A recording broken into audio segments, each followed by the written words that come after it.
Hi friends, welcome back to my channel. My name is Vijay and I hope you guys are doing absolutely fine. तो आज के video में बात करते हैं TCS हाइक के बारे में ही, जो TCS ने रिसेंटली अभी रिलीज़ करा है इस साल के लिए 2024। और हम सबको एजम्पशन है कि TCS ने जो हाइक लेटर दिया है वो सबको मिल चुका है, सारे TCS एम्प्लॉयज़ को मिल चुका है, सबको पैसे बढ़ के सैलरी भी आ गई है एंड सबका रिवाइज CTC वगैरह सब कुछ पब्लिश हो चुका है TCS की तरफ से। लेकिन ये एब्सोल्युटली रॉन्ग है because you guys would be really surprise to know कि C3B और उससे ऊपर के बैंड्स के लिए अभी तक हाइक लेटर्स रिलीज नहीं हुआ है। ठीक है, आप हर जगह न्यूज़ पे आपने देखा होगा, काफ़ी सारे यूट्यूब चैनल्स के जितने लोग हैं राइट, काफ़ी सारे यूट्यूब वीडियोस बनाते हैं, जो भी न्यूज़ में आ रहा है उसी हिसाब से बना देते हैं कि चलो आ गया, सब कुछ आ गया, सबको आ गया, ये मिला वो मिला वगैरह वगैरह जितना भी है। लेकिन इतना डीप करके ऐसे फाइंडिंग्स आई एम श्योर आप यूट्यूब पे जाके अगर सर्च करोगे तो आपको नहीं मिलेगा। ठीक है, but then I got to know that this is still on hold, क्योंकि मेरे काफ़ी सारे फ्रेंड्स हैं जो हायर पोजीशन पे हैं एंड उन्हीं से पता चला है कि नहीं यार, इनको तो अभी तक नहीं मिला। तो I thought why not to pass this information to you guys, क्योंकि TCS जैसे कंपनी से ऐसी चीज़ें एक्सपेक्ट करना इज़ लिटिल थोड़ा सा स्ट्रेंज लगता है, बिकॉज ये एब्सोल्युटली एम्प्लॉय फ्रेंडली तो नहीं है। बिकॉज आप ग्रेड के हिसाब से किसी भी पैरामीटर के हिसाब से राइट, ये आप सेग्रीगेट नहीं कर सकते कि मैं इसको सबसे पहले दूंगा और इनको बाकी रखूंगा, देखते हैं क्या चलता है उस हिसाब से दूंगा। तो ये बिल्कुल भी सही नहीं है। ठीक है, तो इसी के बारे में थोड़ा डिटेल में बात करेंगे इस वीडियो में। तो राइट, जैसे मैंने आपको बताया C3B या और इससे ऊपर वाले डेजिग्नेशन को TCS ने अभी तक हाइक लेटर रिलीज नहीं करा है इनके लिए। एंड ऑब्वियसली C3B से नीचे सबका हाइक लेटर आ चुका है और ये हम सबको पता है। ठीक है, और कंपनी की तरफ से कोई ऐसा ऑफिशियल स्टेटमेंट भी नहीं आया है कि हमने इनको अभी तक नहीं दिया है या हम इनको नहीं देंगे या हम इनको कब देंगे, राइट। कोई भी बिल्कुल भी इंफॉर्मेशन नहीं है। तो this is again not a good thing from TCS side. ठीक है, और जैसे मैंने आपको बताया हर जगह अपडेट्स तो देखोगे राइट, काफ़ी सारे यूट्यूब वीडियोस भी लोग बनाते हैं कि आ गया, लेकिन इसके बारे में अपडेट आपको नहीं मिलेगा। ठीक है, मैं इस साल की बात कर रहा हूँ, I am not sure of previous year, but इस साल का जो करंट स्टेटस है फॉर दीज डेजिग्नेटेड पीपल, मैं इनकी बात कर रहा हूँ। ठीक है, अब बात कर लेते हैं कि क्यों, ठीक है, क्यों होल्ड करके रखा है।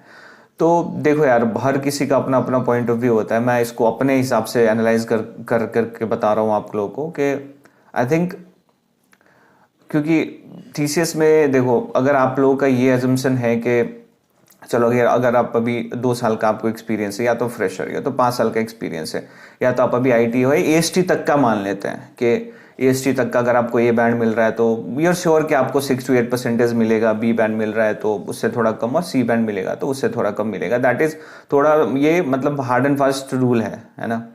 बट इससे ऊपर वाला जो डेजिग्नेशन है ना, तो अगर आपका ये एजम्पशन है कि यार आप C3B हो या C4 हो या उससे ऊपर हो और आपको A बैंड मिल रहा है तो you will get 6 to 8%, is absolutely wrong. ठीक है, और क्योंकि नहीं मिलेगा, A बैंड होने के बाद भी आपको 6% से कम ही मिल सकता है और मिलेगा भी, राइट, यही ट्रेंड है। तो इसीलिए एक कंपनी पे रह के, अगर TCS जैसे कंपनी में आप ज़्यादा टाइम स्पेंड कर रहे हो, आप इसी पे लोयल एम्प्लॉय की तरह रह रहे हो, काफ़ी टाइम तक रह रहे हो, तो ऑब्वियसली आपका डेजिग्नेशन तो बढ़ेगा, दैट इज़ फॉर श्योर, लेकिन उस लेवल का आपका सैलरी नहीं मिलेगा। क्योंकि अगर आप सैलरी उस लेवल से कैलकुलेट कर रहे हो कि यार चलो मेरे को A मिल गया, ए मिल रहा है या B मिल रहा है, तो ऐसे ऐसे ऐसे करके मेरा इंक्रीज होता रहेगा सैलरी, तो ये केस बिल्कुल भी नहीं होता है। तो ये थोड़ा आई ओपनर की तरह आप ले सकते हो अगर आपको नहीं पता है तो। ठीक है, तो अगर आप ज़्यादा टाइम स्पेंड कर रहे हो तो ऑब्वियसली आपको थोड़ा पैसे पे थोड़ा सा एडजस्ट करना पड़ेगा। मैं TCS की बात कर रहा हूँ। ठीक है, तो ये सिनेरियो है, राइट। तो रीज़न मुझे लगता है कि यही है कि वैसे भी इनको कम ही मिलना है, right. Band respective of band की बात ही नहीं करते इनके लिए, थोड़ा आपको इनको कम ही मिलना है। तो और मुझे लगता है कि TCS क्या करना चाहती है कि पहले थोड़ा देख लेते हैं, रिलीज लेटर चला गया, देखते हैं कि क्या कैसा फिगर्स हो रहा है, और उसके बाद इनका देखते हैं उस हिसाब से, क्योंकि अब इनका ये भी होता है कि देखो ये सीनियर रिसोर्सेज है और senior resources are normally the loyal employees, right, क्योंकि ये काफ़ी टाइम से हैं, क्योंकि एकदम external hiring for C4A, C4B, C5 नहीं, बहुत ही कम होता है, राइट। नॉर्मली ये transition within an organization जो काफ़ी टाइम से एक कंपनी में है, उन्हीं को प्रमोशन मिलता है और उस हिसाब से ये लोग आगे बढ़ते हैं, राइट। तो normally senior these guys are loyal employees, तो इनको पता है कि यार ये तो काफ़ी साल से बैठे हैं, तो इनको होल्ड भी कर ले या थोड़ा कम में दे दे तो कुछ ज़्यादा फर्क नहीं पड़ता, क्योंकि छोड़ के नहीं जाएंगे। ये मुझे लगता है कि ये रीज़न हो सकता है, ठीक है।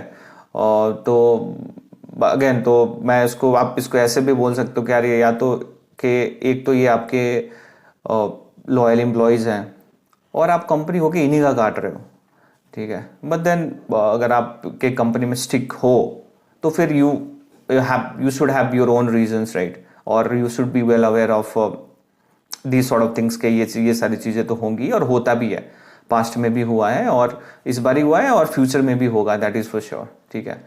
तो यस, और जैसे मैंने आपको बताया कोई ऑफिशियल कम्युनिकेशन डेट भी नहीं है कि इस डेट पे रिलीज़ हो रहा है, इस महीने पे रिलीज़ हो रहा है। बट देन जितना तक मेरे को पता चला है कि ये by the end of June next month, by the end of next month later should be released. उससे पहले भी हो सकता है लेकिन जून के एंड तक हो जाना चाहिए, that is what I got to know. तो यही अपडेट है। एंड अगेन मैं जैसे हमेशा अपने वीडियोस में मैं बोलता हूँ, जो भी मैं TCS रिलेटेड बताता हूँ कि यार process should be transparent, right. आप बता दो ना यार ऑफिशियली, क्यों लोगों को वो एंग्जाइटी और क्यूरियोसिटी में रखते हो। अगर आपको होल्ड करना था तो पहले ही बता दो कि मैं होल्ड करके रखूंगा। दूसरी चीज़ है ये बता दो कि इतने पीरियड के लिए होल्ड है, आपको इस डेट पे, या टेंटेटिव डेट बता दो, या इस महीने के एंड में, या इस महीने के मिड ऑफ द मंथ में आपको लेटर मिल जाएगा। तो ये सारी चीज़ें क्लैरिटी होनी चाहिए, सारी चीज़ों पे ट्रांसपेरेंसी होनी चाहिए, क्योंकि यार एम्प्लॉय के और भी काफ़ी सारे स्ट्रेस होते हैं, राइट, और उसके ऊपर ये वाला एंग्जाइटी तो डेफिनेटली अच्छा नहीं होता है। तो बस यही अपडेट था मेरे पास आप लोगों के लिए। एंड अगर you guys agree to what I said, then do comment and let me know. And again, thank you so much for watching this video, supporting this channel, and take care. I'll see you in the next video.